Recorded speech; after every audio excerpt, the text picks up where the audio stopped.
കൃഷ്ണായ വാസുദേവായ ഹരയേ പരമാത്മനെ പ്രണതക്ലേശനാശായ ഗോവിന്ദായ നമോ നമഃ. സർവമംഗളമംഗല്യേ ശിവേ സർവാർത്ഥസാധികേ ശരണ്യേ ത്രയംബകേ ഗൗരി നാരായണീ നമോസ്തുതേ. ശ്രീ ദുർഗായേ നമഃ.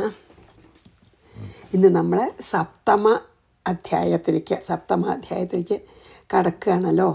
അപ്പോൾ സുമേധസ് മഹർഷി സുരഥനോടും സമാധിയോടും ഇങ്ങനെ ആ കഥ തുടർന്ന് പറയുകയാണ് കേട്ടോ. അപ്പോൾ ആദ്യം പറഞ്ഞല്ലോ, സുംഭൻ സുഗ്രീവൻ എന്ന് പറഞ്ഞൊരു ദൂതനെ അയച്ചു. എന്നിട്ട് ദേവിയെ പിടിച്ചു കൊണ്ടുവരാൻ പറഞ്ഞു. ദേവി സമ്മതിച്ചു. അപ്പോൾ പറഞ്ഞു, എന്നെ ജയിക്കണ ആളെ കൂടെ ഞാൻ പോവുള്ളൂ എന്നൊക്കെ പറഞ്ഞു. അപ്പോൾ സുഗ്രീവൻ മടങ്ങി വന്നു ദൂതൻ. അപ്പം പിന്നെ ദേഷ്യം വന്നു സുംഭന്. ദേവി സുംഭൻ്റെ അഭ്യർത്ഥന നിരസിച്ചുല്ലോ വരാൻ. അപ്പോൾ ദേഷ്യം വന്നപ്പോൾ ധൂമ്രലോചനെയും വലിയൊരു സേനയും അയച്ചു അപ്പോൾ ദേവി ഹുങ്കാരം കൊണ്ട് ധൂമ്രലോചനെ ഭസ്മാക്കി. ദേവിയുടെ വാഹനമായിട്ടുള്ള സിംഹം ഈ ധൂമ്രലോചൻ്റെ കൂടെ പോയ എല്ലാ സൈന്യങ്ങളെയൊക്കെ നശിപ്പിക്കുകയും ചെയ്തു അതിനുശേഷം അപ്പം അതിലേറെ ദേഷ്യം വന്നു സുംഭന് അപ്പോൾ സുംഭൻ ചണ്ടാമുണ്ടന്മാരെ വിളിക്കും. എന്നിട്ട് നിങ്ങൾ പോയിട്ട് കൂട്ടിക്കൊണ്ടുവരൂ ദേവിയെ, പറഞ്ഞാൽ കേട്ടില്ലെങ്കിൽ ഇതുപോലെ തലമുടി പിടിച്ച് കൊണ്ടുവരും, നിങ്ങൾക്കതൊരു വലിയ വിഷമുള്ള കാര്യമൊന്നും അല്ലല്ലോ, ലഘുവാണല്ലോ എന്ന് പറഞ്ഞു അവിടെ പറഞ്ഞിട്ടാണ് നമ്മൾ 6-ാം അധ്യായം നിർത്തിയതേ. അപ്പം നമുക്ക് ഇനി 7-ാം അധ്യായത്തിലത്തെ ആദ്യത്തെ ശ്ലോകത്തിലേക്ക് പോവാം. തേനാജ്ഞപ്താസ്തതോ ദൈത്യാശ്ചണ്ഡമുണ്ട പുരോഗമാ ചതുരംഗബലോപേതാ യയുരഭ്യുദ്യതായുധാ. തേന ആജ്ഞപ്താഹ, അതായത് തേന പറഞ്ഞാൽ ഇവിടെ ഈ സുംഭനാൽ ആജ്ഞാപിക്കപ്പെട്ട ദൈത്യാഹ തതഹ ചണ്ഡമുണ്ടൻ എന്ന് പേരായിട്ടുള്ള ദൈത്യന്മാർ ആ ദൈത്യന്മാരെ എന്താ ചെയ്തത്? പുരോഗമ, അതായത് അവർ മുമ്പിൽ നിന്ന് അവരുടെ പിന്നാലെ, അതാണ് ചണ്ഡമുണ്ട പുരോഗമാഹ. ചണ്ഡമുണ്ടനാണ് ഏറ്റവും മുമ്പിൽ, അവരാണല്ലോ വലിയ ശക്തി ബലവാന്മാർ. അപ്പോൾ അവരുടെ കൂടെ എന്താ ഉണ്ടായത്? ചതുരംഗ ബലോപേതാഹ, ചതുരംഗ സൈന്യം. ചതുരംഗം എന്ന് പറഞ്ഞാൽ എന്താ അറിയോ? ആനപ്പട, തേർപ്പട, കുതിരപ്പട, കാലാൾപ്പട, 4 തരത്തിലുള്ള പടകളും അടങ്ങിയ സൈന്യമാണ് ചതുരംഗ സേന കേട്ടോ. അപ്പോൾ ചതുരംഗ സേനയുടെ ബലത്തോട് കൂടിയിട്ട് അഭ്യുദ്യതായുധാഹ യയു, അതായത് ചണ്ടാമുണ്ടന്മാർ മുമ്പിൽ, ഈ ചതുരംഗ സേന പിന്നിൽ. അതായത് ആനകളുടെ ഒരു പട, തേർപ്പട, കുതിരപ്പട, കാലാൾപ്പട, ഇതെല്ലാം അതാണ് ചതുരംഗ സേനയും കൊണ്ട് അഭ്യുദ്യതായുധാഹ, എല്ലാ ആയുധങ്ങളും എടുത്തിട്ട് യയുഹു, യുദ്ധത്തിന് റെഡിയായിട്ട്, ദേവിയോട് യുദ്ധത്തിന് റെഡിയായിട്ട് ചണ്ഡമുണ്ടന്മാർ ചതുരംഗ സേനയുമായി പുറപ്പെട്ടു എന്നാണ് ഈ ശ്ലോകത്തിൽ. തേനാജ്ഞപ്താസ്തതോ ദൈത്യാശ്ചണ്ഡമുണ്ട പുരോഗമാ ചതുരംഗ ബലോപേതാ യയുരഭ്യുദ്യതായുധാഹ. അനവധി ആനകൾ, ആനപ്പട, അനവധി തേരും ഉള്ള പടയാളികൾ, പിന്നെ കുതിരയമ്പിലോ അനവധി ആള്, കാലാള്, അതൊക്കെയാണ് 4 പറയുക. ഇനി നമുക്ക് 2-ാമത്തെ ശ്ലോകം. അഹം പൂർവം ഇത്യേവം യുദ്ധലാലസാ ഗ്രഹീതു കാമാസ്തം ദേവീം ശൂലപട്ടിസധാരിണ. യുദ്ധലാലസാഹ എന്ന് പറഞ്ഞാൽ യുദ്ധത്തിന് വളരെയധികം ആഗ്രഹിക്കുന്നവരെ. ഇവർക്ക് ഉത്സാഹമായി യുദ്ധത്തിന് പോകാൻ ഭയങ്കര, ഉസരന്മാർക്ക് യുദ്ധം ചെയ്യാൻ വലിയ ഇഷ്ടമാണ്. അപ്പോൾ യുദ്ധലാലസന്മാരായിട്ട്, മീൻസ് യുദ്ധം ചെയ്യാൻ വളരെ ഉത്സാഹത്തോടു കൂടിയിട്ടുള്ള ദൈത്യാഹ, ആ അസുരന്മാർ, അത്ര മോഹം അവർക്ക് യുദ്ധം ചെയ്യാൻ, യുദ്ധലാലസന്മാരാണ് എന്നിട്ട് അവർ അഹം പൂർവം ഇതി ഏവം വദന്ത, ഞാൻ മുമ്പേ എന്ന് പറഞ്ഞിട്ട് താം ദേവീം ഗ്രഹീതു കാമാഹ, ആ ദേവിയെ പിടിച്ചു കൊണ്ടുവരാനായിട്ടുള്ള ആഗ്രഹത്തോടു കൂടി ഗഹീതുകാമാഹ ദേവിയെ പിടിക്കാൻ ആഗ്രഹിച്ചിട്ട് ശൂലപട്ടിസധാരിണ യയു ശൂലം കുന്തം ശൂലം നമുക്കറിയാലോ പട്ടിസഞ്ച കുന്താണ് കുന്തവും ശൂലവും ഒക്കെ എടുത്തിട്ട് അങ്ങനത്തെ ആയുധങ്ങളൊക്കെ എടുത്തിട്ട് അവർ പുറപ്പെട്ടു. എന്തിന്? ദേവിയോട് യുദ്ധം ചെയ്യാനുള്ള മോഹം. എന്തിനായി ദേവിയോട് യുദ്ധം ചെയ്യണ? ശുംഭൻ്റെ ആജ്ഞപ്രകാരം ദേവിയെ കൊണ്ടുവരാനുള്ള ആഗ്രഹം നിമിത്തം അനവധി ആയുധങ്ങളേന്തി ഈ ചണ്ഡമുണ്ടന്മാർ ചതുരംഗ സേനകളുമായി യുദ്ധത്തിന് പുറപ്പെട്ടു. അവർക്ക് ഞാനാണ് മുമ്പേ എന്ന് അത്ര ഉത്സാഹം എന്നാണ്. അഹം പൂർവമിത്യേവം യുദ്ധലാലസാഹ ഗ്രഹീതു കാമാസ്താം ദേവീം ശൂലപട്ടിസധാരിണ ദേവിയെ കൊണ്ടുവരാനുള്ള മോഹം. ഇനി 3 ദദൃശുസ്തേ തതോ ദേവീമീഷദ്ധാ സംവ്യവസ്ഥിതാം സിംഹസ്യോപരി ശൈലേന്ദ്രശൃംഗേ മഹതി കാഞ്ചനേ തേ തതഃ മഹതി കാഞ്ചനേ ശൈലേന്ദ്രശൃംഗേ. അതായത് മഹത്തായിട്ടുള്ള ഹിമാലയ പർവ്വതത്തിൻ്റെ ഈ സൂര്യൻ്റെ പ്രകാശം കൊണ്ട് ഇങ്ങനെ കണ്ട സ്വർണ്ണ തോന്നും. അങ്ങനെ കാഞ്ചന കളർ, അതായത് കാഞ്ചന നിറത്ത്, അതായത് സ്വർണ്ണ നിറത്തിലുള്ള ഈ കൊടിമുടി, സ്വർണ്ണ നിറത്തിലുള്ള കൊടിമുടിയിൽ ആണല്ലോ ദേവി. ഹിമാലയത്തിൻ്റെ ഉയർന്ന കൊടിമുടി അതിങ്ങനെ സൂര്യപ്രകാശത്തിലൊക്കെ തിളങ്ങുന്നുണ്ട് സ്വർണം പോലെ. അങ്ങനെയുള്ള കൊടിമുടിയിൽ എവിടെ ഇരിക്കണ? സിംഹസ്യ ഉപരി അല്ലേ, വാഹനമായ സിംഹത്തിൻ്റെ മുകളിൽ അല്ലെങ്കിൽ കഴുത്തിൽ എങ്ങനെ ഇരിക്കണ? സിംഹത്തിൻ്റെ മുകളിൽ വ്യവസ്ഥിതാം ഇരിക്കുന്ന. എങ്ങനെ ഇരിക്കണു? ഈഷത് ഹാസാം ദേവീം ദദൃശു പുഞ്ചിരിച്ചുകൊണ്ട്. ഒരു തരത്തിലുള്ള വിഷമങ്ങളോ വറിയോ ഭയോ ഒന്നുമില്ലാത്ത ചിരിച്ചുകൊണ്ടിരിക്കുന്ന ദേവിയും ദദൃശു. അങ്ങനെ ഇരിക്കുന്ന ദേവിയെ കണ്ടു. അതൊന്നും നമ്മൾ ഇമാജിൻ ചെയ്താൽ നല്ല രസമാണ്. ഇവരിങ്ങനെ പോവുകയാണ് ഹിമാലയത്തിലേക്ക്, ദേവിയുടെ അടുത്തേക്ക്. ദേവി അവിടെ ആ അതിമനോഹരമായിട്ടുള്ള സ്വർണ്ണ എന്താണ് കൊടിമുടിയുടെ മുകളിൽ അവിടെ ആ അറ്റത്ത് നല്ല ഉയരത്തിൽ സിംഹത്തിൻ്റെ മുകളിൽ ചിരിച്ചുകൊണ്ട് ഇരിക്കുന്ന ദേവിയെ കണ്ടു. അതിമനോഹര രൂപത്തോടു കൂടിയിട്ടുള്ള ദേവിയെ ഇവർ കണ്ടു. ദദൃശുസ്തേ തതോ ദേവീമീഷദ്ധാ സംവ്യവസ്ഥിതം സിംഹസ്യോപരി ശൈലേന്ദ്രശൃംഗേ മഹതി കാഞ്ചനേ. സ്വർണ്ണ കൊടുമുടി പോലെയാണ് അത് കണ്ടാലേ. ഈ 4 തേ ദൃഷ്ട്വാ താം സമാദാതുമുദ്യമം ചക്രുരുദ്ധതാ ആകൃഷ്ടചാപാസിധരാസ്തഥാന്യേ തത്സമീപഗാഃ ഉദ്ധതന്മാരെ ചെന്ത അഹങ്കാരികൾ, ഉദ്ധതന്മാരായിട്ടുള്ള ഉദ്ധതാഹ തേ ആ അസുരന്മാർ. തേ പറഞ്ഞാൽ ഇവിടെ അസുരന്മാരെയാണ് പറഞ്ഞത്. അഹങ്കാരികളായിട്ടുള്ള അസുരന്മാർ താം ദൃഷ്ട്വ ഈ ദേവിയെ കണ്ടിട്ട് താം സമാദാതും ആ ദേവിയെ പിടിച്ചു കൊണ്ടുപോകാനായിട്ട് ഉദ്യമം ചക്രു അതിന് ഉദ്യമിച്ചു, മീൻസ് അതിന് പുറപ്പെട്ടു. ഈ അഹങ്കാരികളായിട്ടുള്ള അസുരന്മാർ ദേവിയെ കണ്ടിട്ട് ദേവിയെ പിടിച്ചു കൊണ്ടുപോകാനാണല്ലോ പറഞ്ഞത് ശുംഭൻ്റെ ആജ്ഞ. അതുകൊണ്ട് ദേവിയെ പിടിച്ചു കൊണ്ടുപോകാനായിട്ട് ഉദ്യമം ചക്രു, ഉദ്യമിച്ചു മീൻസ് അതിന് പുറപ്പെട്ടു അല്ലെങ്കിൽ അതിന് ഭാവിച്ചു. തഥ അന്യേ അതുപോലെ തന്നെ വേറെ ചിലർ ചിലർ ദേവിയുടെ അടുത്തേക്ക് അങ്ങോട്ട് പോയിട്ടേ ദേവിയെ പിടിക്കാൻ ഭാവിക്കാൻ കേട്ടോ. വേറെ ചിലരെന്നാ തഥ അന്യേ വേറെ ചിലരെന്താ ചെയ്ത ആകൃഷ്ടചാപാസിധരാഹ വില്ല് വലിച്ച് ഞാണ് മുറുക്കി, പിന്നെയോ അസിധരാഹ കയ്യിലുള്ള വാള ഇളക്കി, വില്ല് കയ്യിൽ അമ്പും വില്ലുള്ളവരെ ആ വില്ല് കൊലച്ച് ഞാണ് മുറുക്കി അമ്പൊക്കെ റെഡിയാക്കി ദേവിയെ ആക്രമിക്കാനേ. പിന്നെ ചിലരുടെ കയ്യിൽ വാളല്ലേ, ആ വാള ഇളക്കി അസിധരാഹ അവർ ആകൃഷ്ട ചാപാസിധരാ തത് സമീപഗാഹ ദേവിയുടെ നേർക്കടുത്തുനിന്ന്. ചിലർ നേരെ ദേവിയെ പിടിക്കാനായിട്ട്.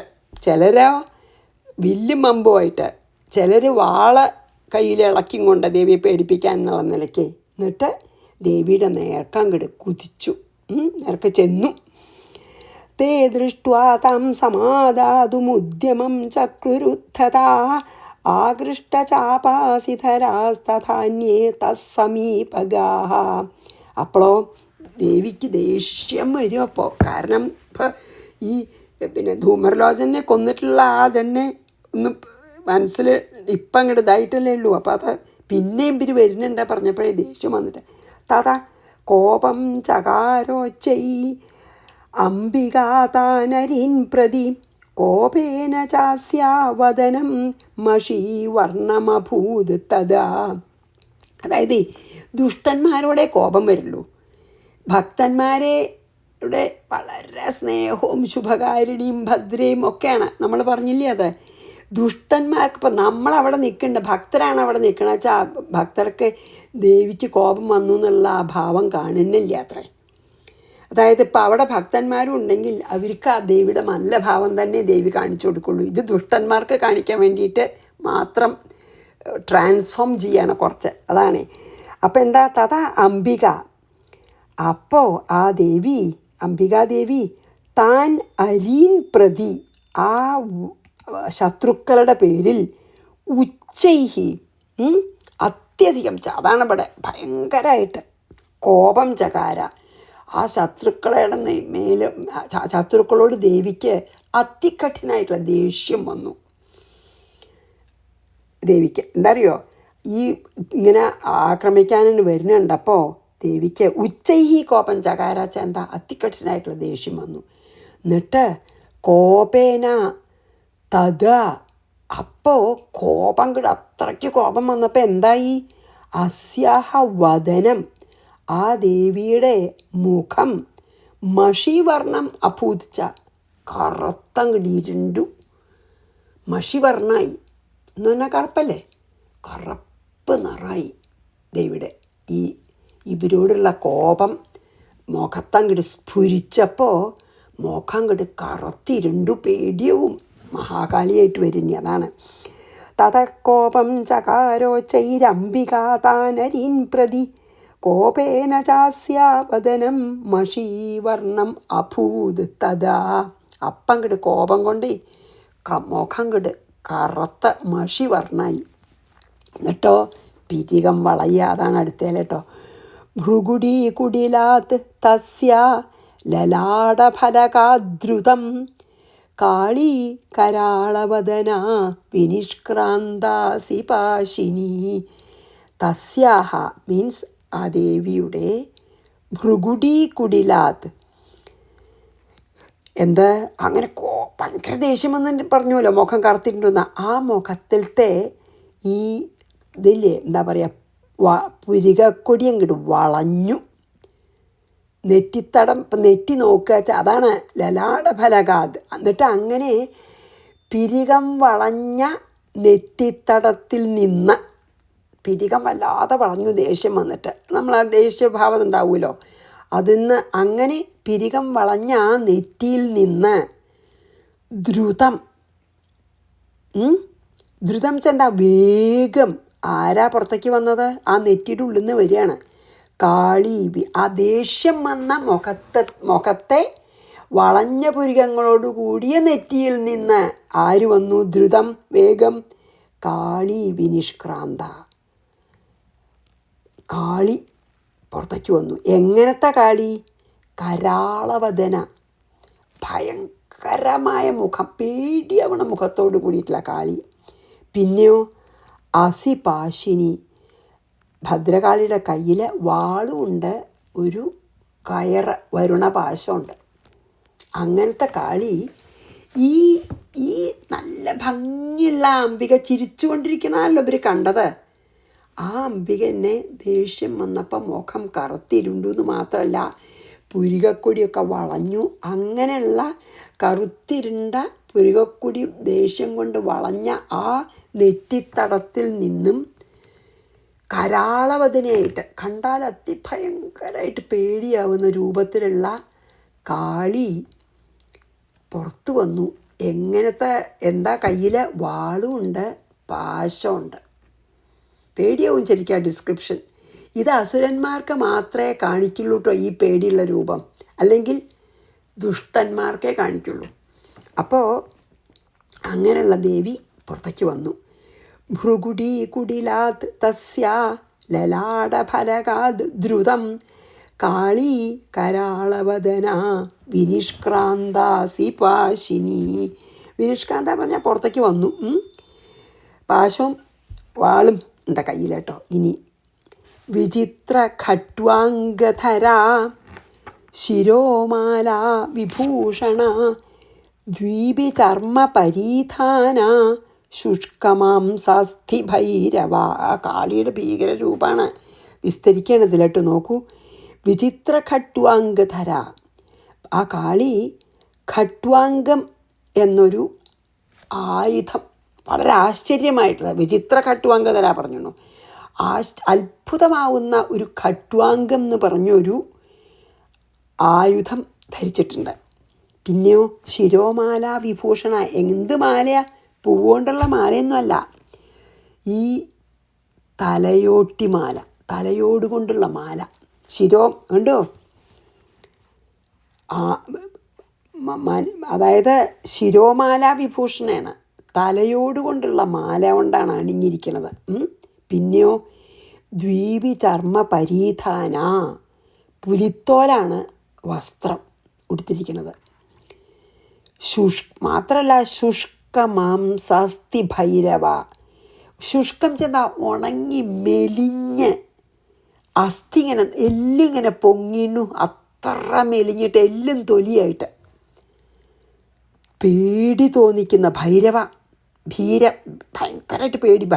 ഭൈരവിയാണ്, അതായത് പേടിയും കണ്ടാൽ പേടി തോന്നിക്കുന്ന ഒരു സ്വരൂപം ആയിത്തീർന്നു ആ മഹാകാളി. പുറത്തേക്ക് വന്നപ്പോൾ തന്നെ കരാളവദന എന്നൊക്കെ പറഞ്ഞു. ഇനി ബാക്കിയും കൂടിയും പറയുകയാണ്. എന്താ പറയുക, അതി ആശ്ചര്യകരമായിട്ടുള്ള ഖട്വാംഗം എന്നുള്ളൊരു ആയുധം ധരിച്ചിട്ടുണ്ട്. തലയോട്, ഈ ഒഴിഞ്ഞ തലയോട്, കൊന്ന ആൾക്കാരുടെയൊക്കെ തലയോട്, അകത്തൊന്നുമില്ല, തലയോട് മാത്രം. അങ്ങനെയുള്ള തലയോട് കൊണ്ടുള്ളൊരു മാല, പുലിത്തോലാണ് ഉടുത്തിരിക്കുന്നത്. അതുമാത്രമല്ല, മെലിഞ്ഞ് എല്ലിങ്ങനെ കാണാം. അങ്ങനത്തെ ഉണങ്ങി മെലിഞ്ഞ് എല്ല് പൊങ്ങി ഭൈരവ എന്ന് പറഞ്ഞു അല്ലേ, അതികഠിന പേടി നമുക്ക് തോന്നും. അതുപോലെയുള്ളൊരു രൂപത്തിൽ ആയി ആ മഹാകാളി. വിചിത്ര ഖട്വാംഗധരാ ശിരോമാല വിഭൂഷണ ദ്വീപി ചർമ്മ പരീധാന ശുഷ്കമാംസാസ്ഥി ഭൈരവ. പിന്നെയോ അതിവിസ്താരി വദന ജിഹ്വാചര ഭീഷണ നിമഗ്നാരക്തനയന നാദപൂരിത ദിങ്മുഖ. പിന്നെ അതിവിസ്താരി വദന, അതായത് വായ അങ്ങനെ വിസ്താരമുള്ള വായ, വലിയ വായ, അത് തുറന്നിട്ടുമുണ്ട്. പിന്നെ ജിഹ്വാചലന ഭീഷണ, നാവുകൊണ്ട് ഇങ്ങനെ ഇളക്കണുണ്ട്. നാവ് ഇങ്ങനെ പുറത്തേക്ക് ഇടുക, അകത്തേക്ക് എന്നെ എടുക്കുക, പുറത്തേക്ക് എന്നെ ഇടുക, അകത്തേക്ക് എന്നെ ഇടുക. ജിഹ്വാചലന ഭീഷണ, കണ്ടാൽ പേടിയാവും. നാവ് പുറത്തേക്ക് ഇടുക, അകത്തേക്ക് ഇടുക, അങ്ങനെ നീളത്തിലുള്ള നാവേ. നിമഗ്നാരക്ത നയന, അത് മാത്രമല്ല കണ്ണ് ചോന്നതാന്ന് മാത്രമല്ല, കുണ്ടിലാണ്. ഒരു കുണ്ട് പോയ ചുമന്ന കണ്ണുകൾ, അതായത് കുഴിഞ്ഞ കണ്ണ്, എന്നാലോ നല്ല ചുവപ്പ് നിറം. നാദപൂരിത ദിങ്മുഖ, അത് മാത്രമല്ല ഉറക്കലറുണ്ട്. അത് ഈ ദിക്കുകൾ മുഴുവൻ ഇങ്ങനെ കമ്പനം കൊള്ളണു, അതായത് മാറ്റൊലി കൊള്ളണു. നമ്മൾ പറയില്ലേ, the whole space is reverberating with the sound എന്ന് പറയില്ലേ. എല്ലാ ദിക്കിലും ഭഗവതി ഈ കാളിയുടെ, ഭദ്രകാളിയുടെ അലർച്ച എല്ലാ ദിക്കിലും ഇങ്ങനെ മുഴങ്ങി കേൾക്കണു. ഇത്ര ഭയാനകമാണ്. വലിയ വായ ഇങ്ങനെ തുറന്ന്, നാവ് ഇങ്ങനെ നീളമുള്ള നാവ് പുറത്തേക്കിടുക, അകത്തേക്ക് തന്നെ വലിക്കുക. കണ്ണാണെങ്കിൽ കുണ്ടിൽ പോയ കണ്ണ്, കുഴിഞ്ഞ കണ്ണ്, ചുമന്ന പേടിയും കണ്ടാൽ. പിന്നെയോ പോരാത്തതിന് അലർച്ചയോ, ഈ ലോകം മുഴുവൻ കിടുകിട് വിറയ്ക്കുന്ന അലർച്ചയും. എത്ര അതിഭയാനകമായിട്ടാണ് ഈ അസുരന്മാരെ ഈ ദേവി പ്രത്യക്ഷപ്പെട്ടു കൊടുക്കുന്നത്. ദുഷ്ടന്മാരായതുകൊണ്ടാണ് അങ്ങനെ.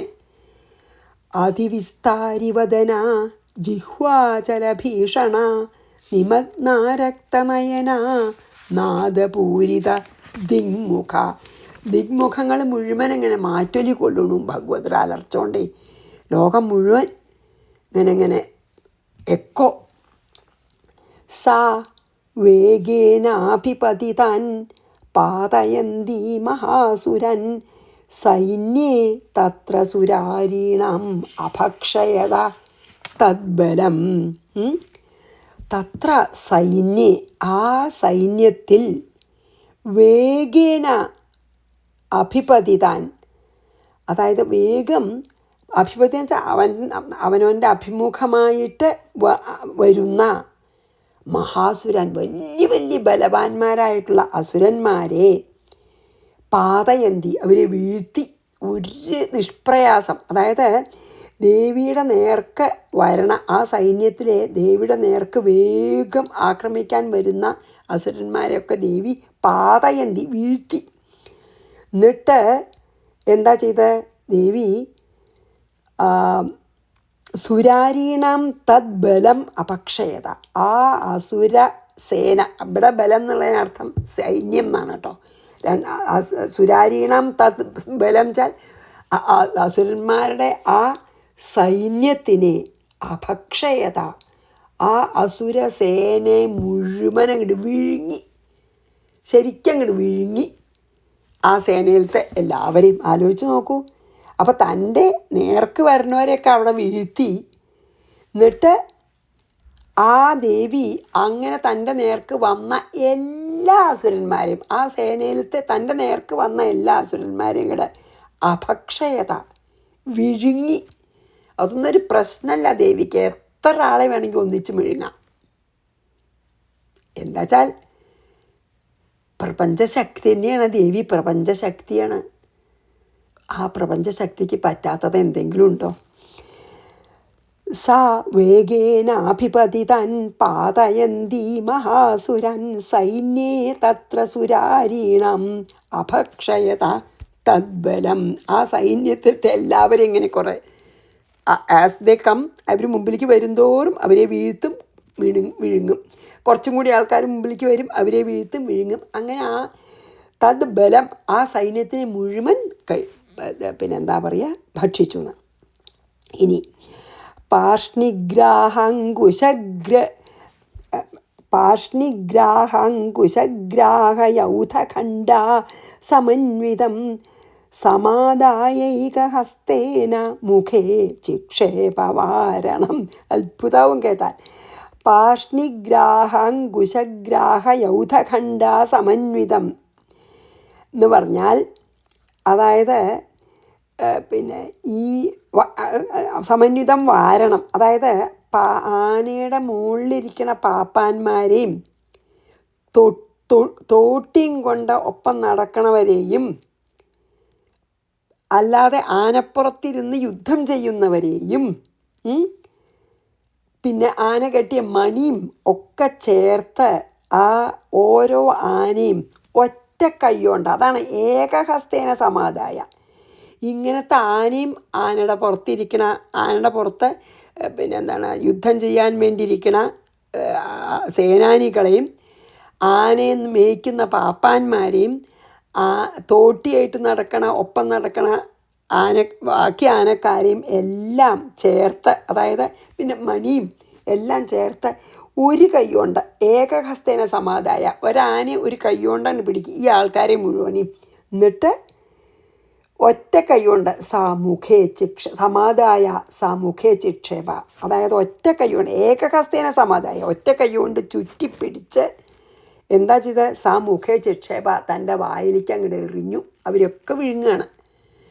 സൈന്യങ്ങളെ മാത്രമൊന്നുമല്ല, ആനയാണ് കൂടി വിഴുങ്ങേണ്ട ദേവി. ആ ഒറ്റ കൈ കൊണ്ട് എടുത്തിട്ട്, അതുമാത്രമല്ല ആനപ്പുറത്ത് ഇരിക്കണവരും യുദ്ധം ചെയ്യാൻ വേണ്ടിയിട്ട് ആനപ്പാപ്പാനെയും തോട്ടിയായിട്ട് നടക്കണവർ തോട്ടിയായിട്ട് നടക്കുമല്ലോ ആനയെ പിന്നെ മേയ്ക്കാൻ, അവരെയും ഒക്കെ ഓരോ ആനയും അതിൻ്റെ കൂടെ ഉള്ളവരെയും ഒരു കൈകൊണ്ട് എടുത്ത് വായിലേക്ക് മുഖേ ചിക്ഷേപാച്ചാണ്ട വായിൽ പിന്നെ സ്ഥാപിച്ചു, അല്ലെങ്കിൽ വായിലേക്ക് കൊണ്ടുപോയി എറിഞ്ഞു അവരെ. അത്ര ശക്തിയാണ്, പ്രപഞ്ചശക്തിയല്ലേ. അതാണ് അതിൽ പറഞ്ഞത് കേട്ടോ. അതായത് ഈ ആനയുടെ പുറത്തിരിക്കണ ആൾക്കാരെയും പിന്നിൽ നടക്കണ പാപ്പാന്മാരെയും ഒപ്പം നടക്കണ ആനയുടെ മുകളിലിരിക്കണ യുദ്ധം ചെയ്യണവരെയും പിന്നിൽ നടക്കണ പാപ്പാന്മാരെയും ഒപ്പം നടക്കണ തോട്ടി എടുത്ത് നടക്കണവരെയും എല്ലാവരെയും ഒറ്റ കൈ കൊണ്ട് ചുറ്റിപ്പിടിച്ച് ഭഗവതി വായിലേക്ക് ഓരോ ആനയായിട്ട് പറഞ്ഞില്ലേ, ആനപ്പടയും തേർപ്പടയും കുതിരപ്പടയും കാലാൾപ്പടയും ഉണ്ടാ പറഞ്ഞുല്ലോ. അപ്പം ഈ ആനപ്പട ഓരോ ആനയായിട്ട് എടുത്ത് വിഴുങ്ങുകയാണ് ദേവി കേട്ടോ. അതാണ് എത്ര ശക്തിയാണെന്ന് ആലോചിച്ച് നോക്കുക. അപ്പം നമുക്ക് 10 വായിച്ച് ഇന്നിവിടെ നിർത്താം. പാഷ്ണിഗ്രാഹാങ്കുശഗ്രാഹയൗധഖണ്ഡാ സമന്വിതം സമാദായൈകഹസ്തേന മുഖേ ചിക്ഷേപവാരണം. ശ്രീകൃഷ്ണാർപ്പണമസ്തു. സർവത്ര ഗോവിന്ദനാമസങ്കീർത്തനം. ഗോവിന്ദ ഗോവിന്ദ. ശ്രീദുർഗായൈ നമഃ. ശ്രീഭദ്രകാള്യൈ നമഃ.